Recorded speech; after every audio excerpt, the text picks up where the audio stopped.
सरस्वती के तट पर।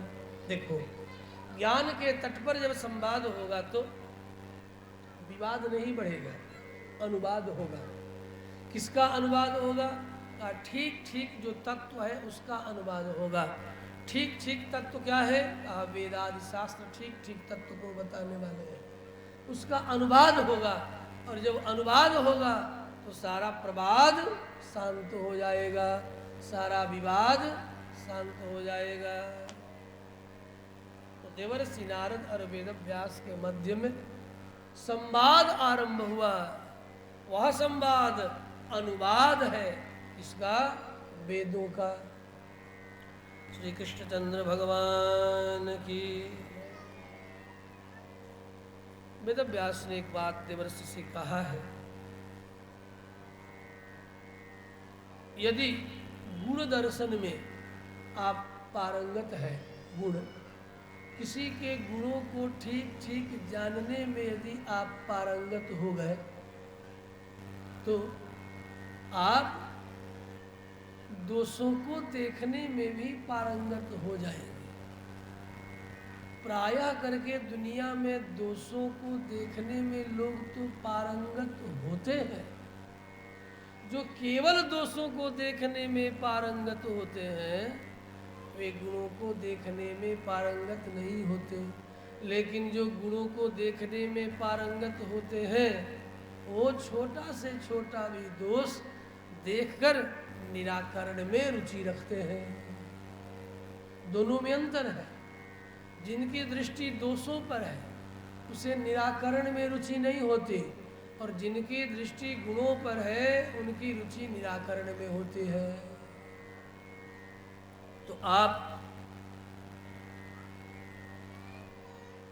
गुण दर्शन करने वाले मेरे हृदय के छोटे से छोटे दोष को देख करके बताइए जरा कि आखिर मेरा मन इतना उदास क्यों है।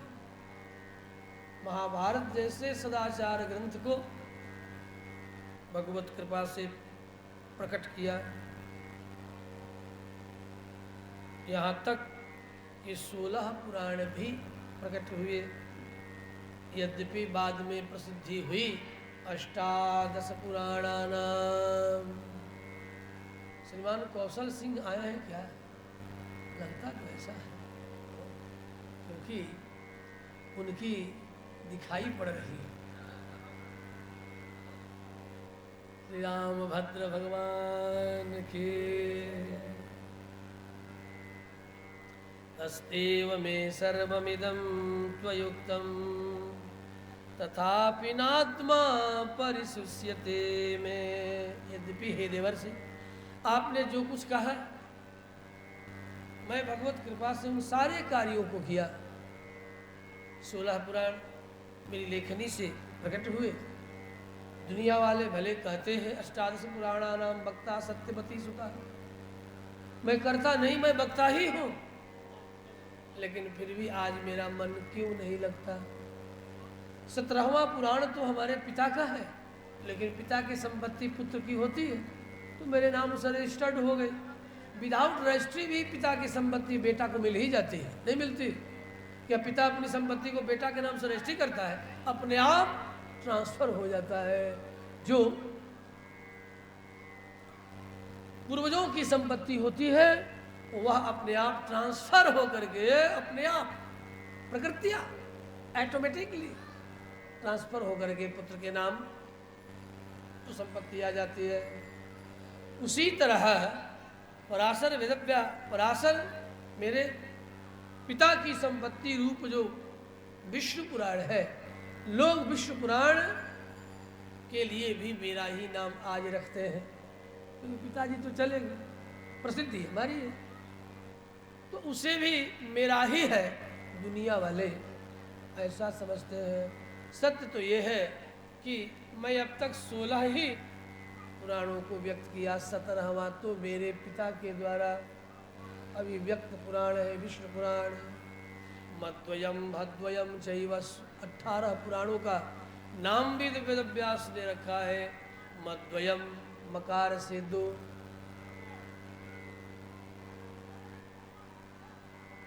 मत्स्य पुराण, और मार्कंडेय, मद्वयम दो, भद्वयम चैव भविष्य और भागवत दो, मद्वयम भद्वयम चैव व्रत्रयम, ब्र से 3 पुराण, ब्रह्मांड, ब्रह्म, ब्रह्म वैवर्त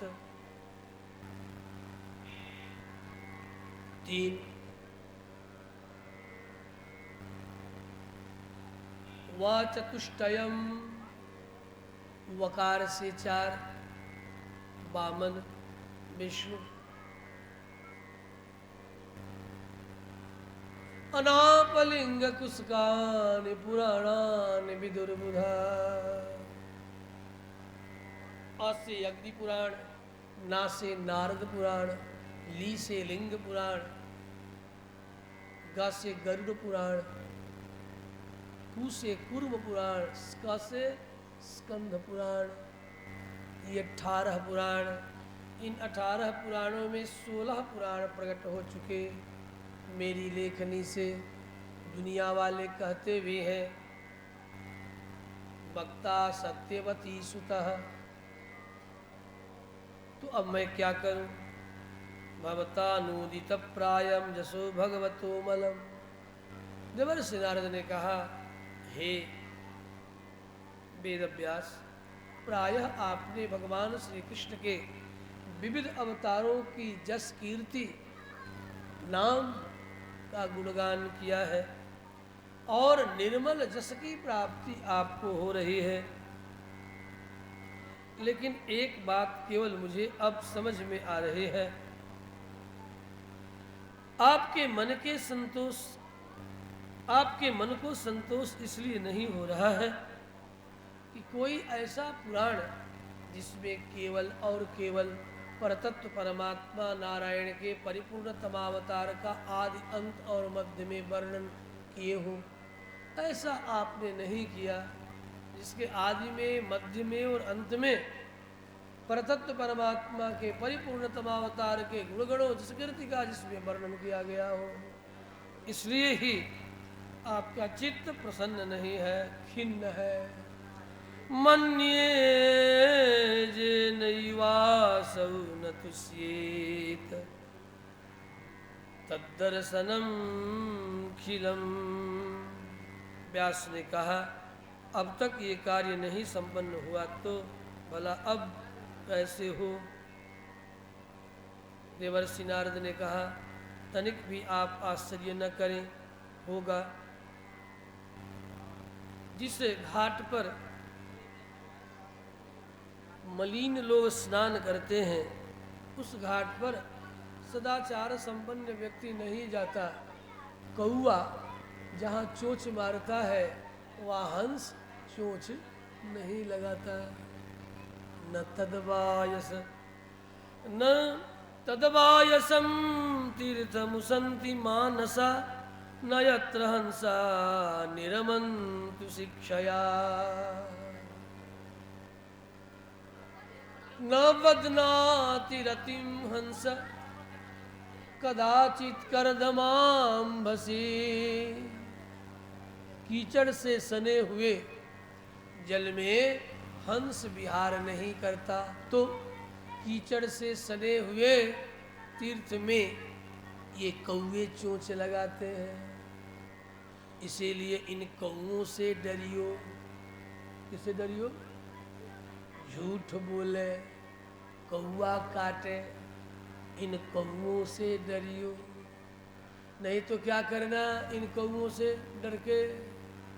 मैं मर के चली जाऊंगी मत कहना। मैं के चली जाऊंगी, तुम देखते रहियो। इन काले काले कौओं से डरियो। प्रसंग कुछ भी हो, कभी कभी ठिठोली में कुछ कह देता हूँ, इसीलिए शायद इन्हें काले काले काले कौओं को देख करके ही किसी ने ये गाया होगा, झूठ बोले कौआ काटे। देखिए क्या है सर।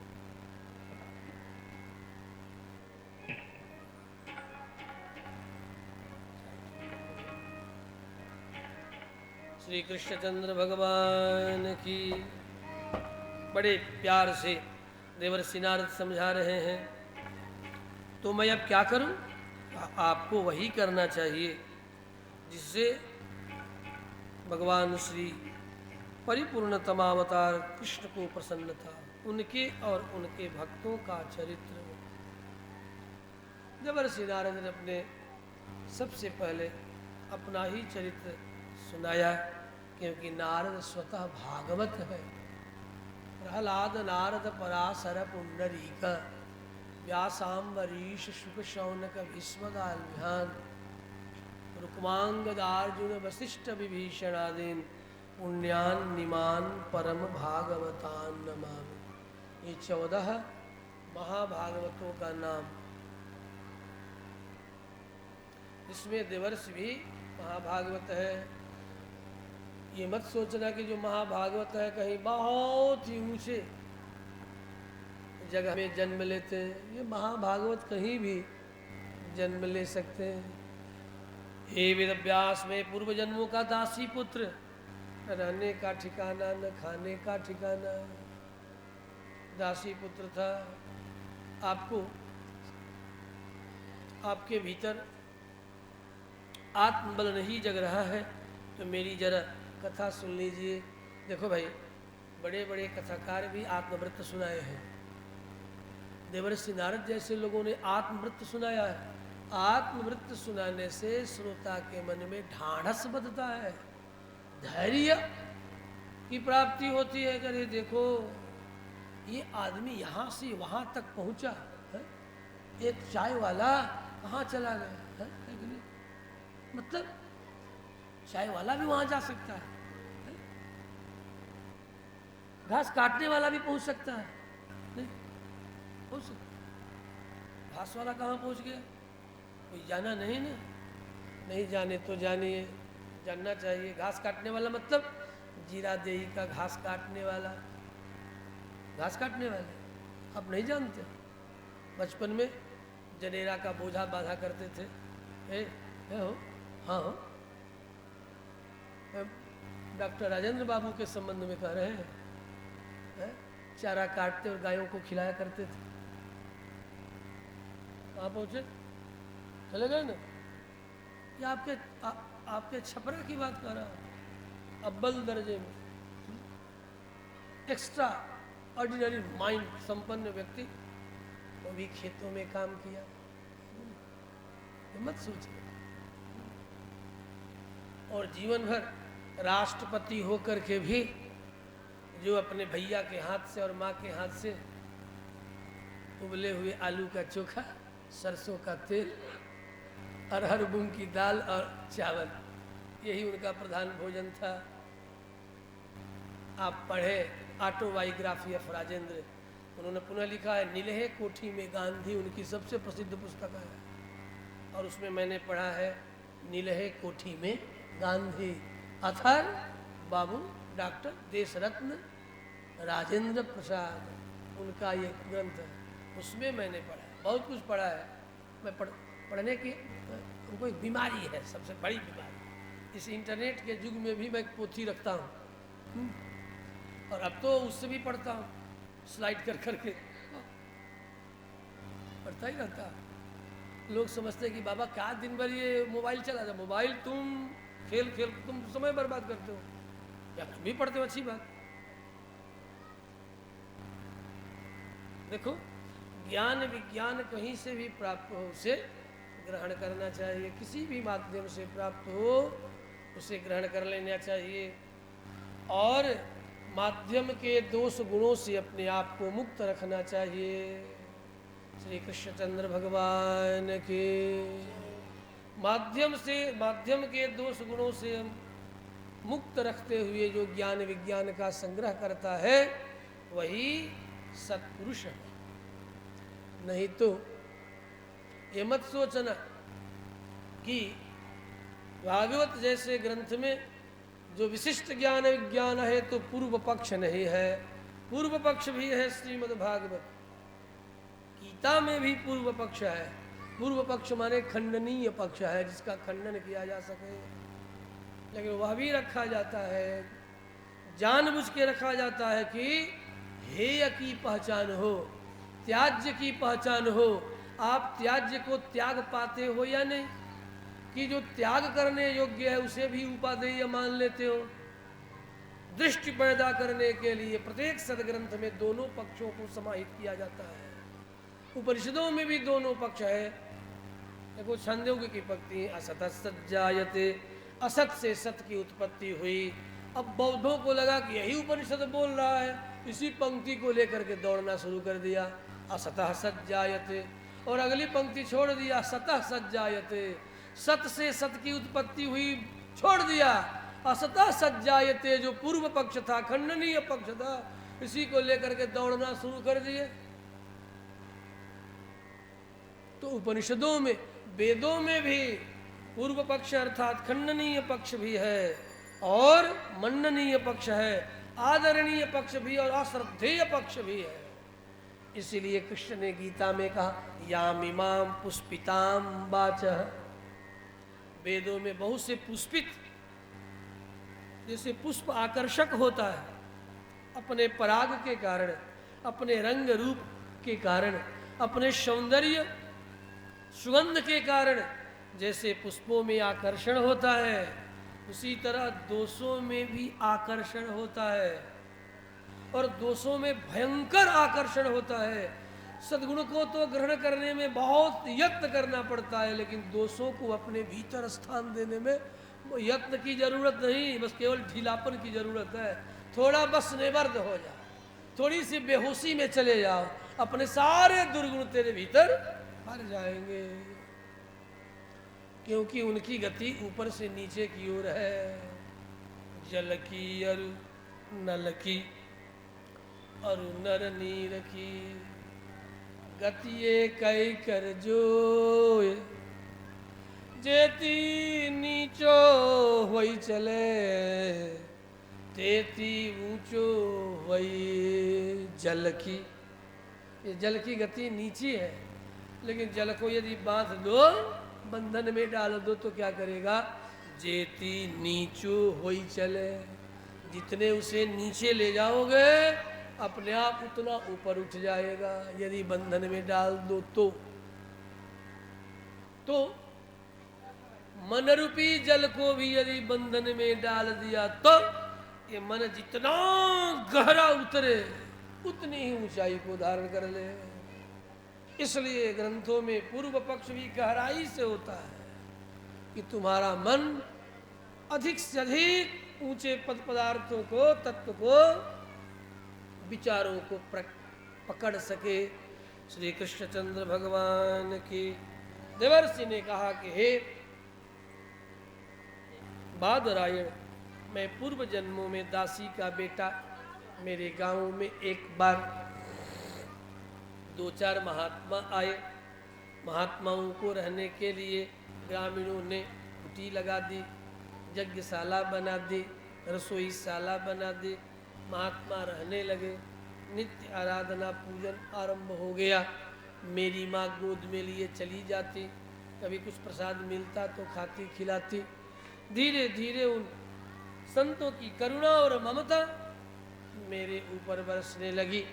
घर के दूसरों के घरों में जाके काम करती, बदले में कुछ मिलता तो मुझे लाके खिलाती। किसी दिन न मिले तो यूं ही समय गुजरता, फाके पड़ते। एक दिन की बात है कि मेरी माँ कहीं से कुछ लेकर के आई नहीं। दोपहर का समय गुजर गया। महात्माओं ने सेवा पूजा आराधना भगवत भोग लगा, स्वतः प्रसाद स्वीकार करके मुझे 5 वर्ष का मैं था देखा। देख करके पूछा, क्यों ए दासी नंदन, अभी तक तुम्हारी माँ लगता है आई नहीं, कुछ खिलाई नहीं, क्यों? अभी तक कुछ खाया कि नहीं? तो मैंने उन महात्माओं से सिर हिला के केवल संकेत मात्र किया कि बाबा अब तक तो माँ लौटी नहीं, कुछ खाने को नहीं मिला, सवेरे से अब तक भूखा हूँ। महात्माओं का हृदय कलेजा मानो मुख को आ गया। झट भगवत प्रसाद और भागवत प्रसाद, संतों का उच्छिष्ट प्रसाद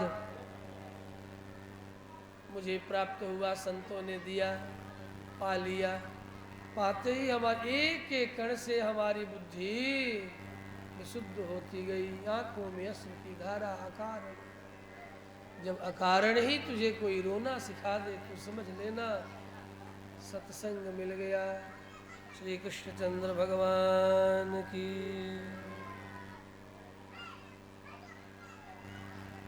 इसलिए संतों का संग करते रहो, उन्हीं संतों के संग में कभी सत्संग मिल जाएगा। नहीं तो लतसंग बतसंग तो आए दिन हो ही रहा है।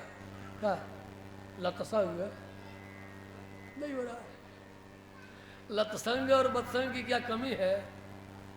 तो क्या करो, संतन के संग लाग रे तेरी बिगड़ी बनेगी।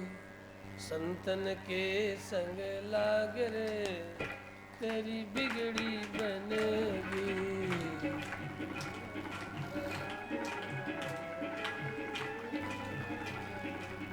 संतन के संग लाग रे तेरी बिगड़ी बनेगी।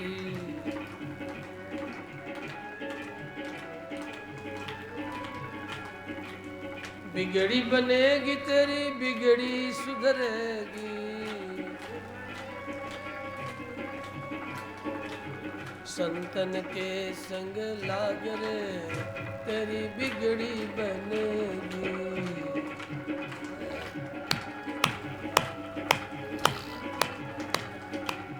संतन के संग हंस बनोगे।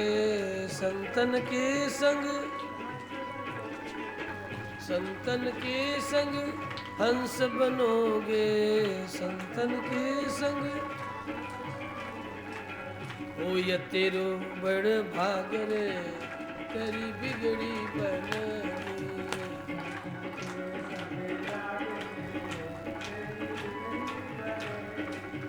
संतन के संग हंस बनोगे।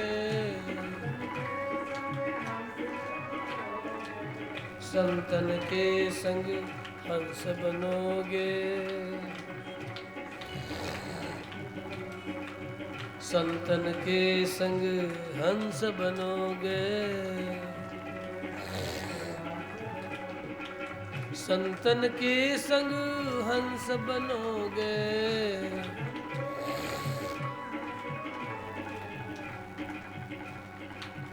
ओ ये तेरो बड़ भाग रे तेरी बड़ी बनेगी। ओ ये तेरो बड़ भाग रे तेरी बिगड़ी बनेगी। ओ ये तेरो बड़ भाग रे तेरी बिगड़ी बनेगी।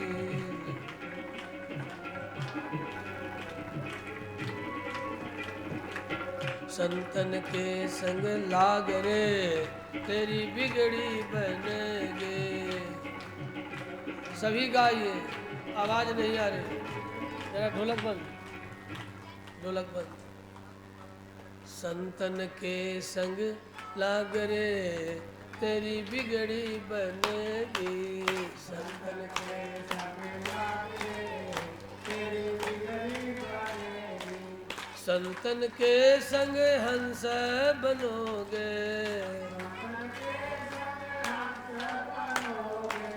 हो ये तेरो बड़ भाग रे तेरी अच्छी बनेगी।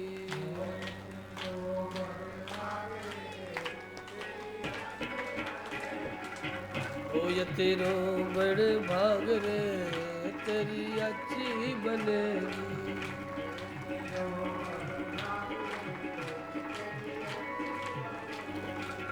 संतन के संग हंस बनोगे।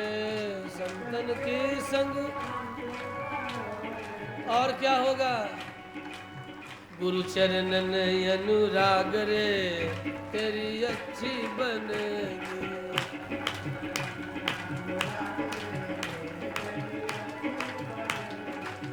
देखो किसकी किसकी बन गई, मत पूछो किसकी किसकी बन गई। सत्संग से सबकी बन गई।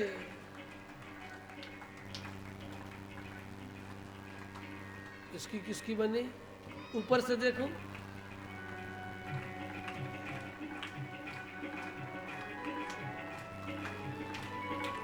सबसे ऊपर आदि पिता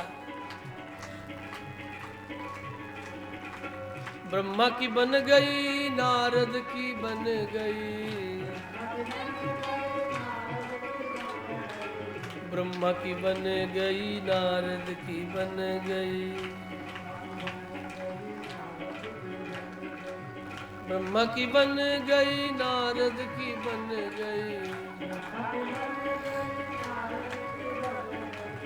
ब्रह्मा की बन गई, नारद की बन गई। नारद की बन गई, ब्रह्मा की बन गई।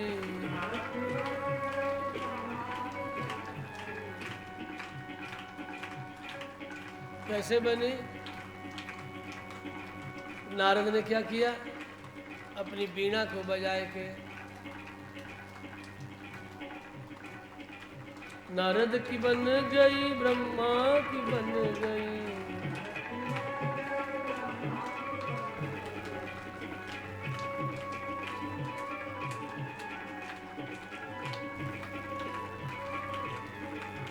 नारद की बन गई, ब्रह्मा की बन गई। नारद की बन गई, ब्रह्मा की बन गई। नारद की बन गई, ब्रह्मा की बन गई। सभा बिच बीणवा बजाय रे, तेरी अच्छी बनेगी। सभा बजाय रे, तेरी अच्छी बनेगी। सभा बिच विधवा पढ़ाय रे, तेरी अच्छी बनेगी। एक ने वेद पढ़ाया, एक ने बीणा बजाया। सत्संग में बीणवा बजाय रे, तेरी अच्छी बनेगी। तेरी अच्छी बनेगी, तेरी बिगड़ी बनेगी। अच्छी बनेगी, तेरी बिगड़ी बनेगी।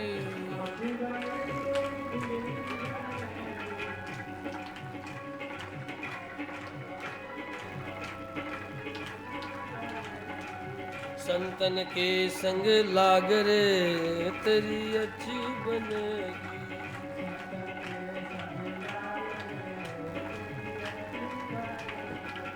संतन के संग लाग रे, तेरी अच्छी बनेगी।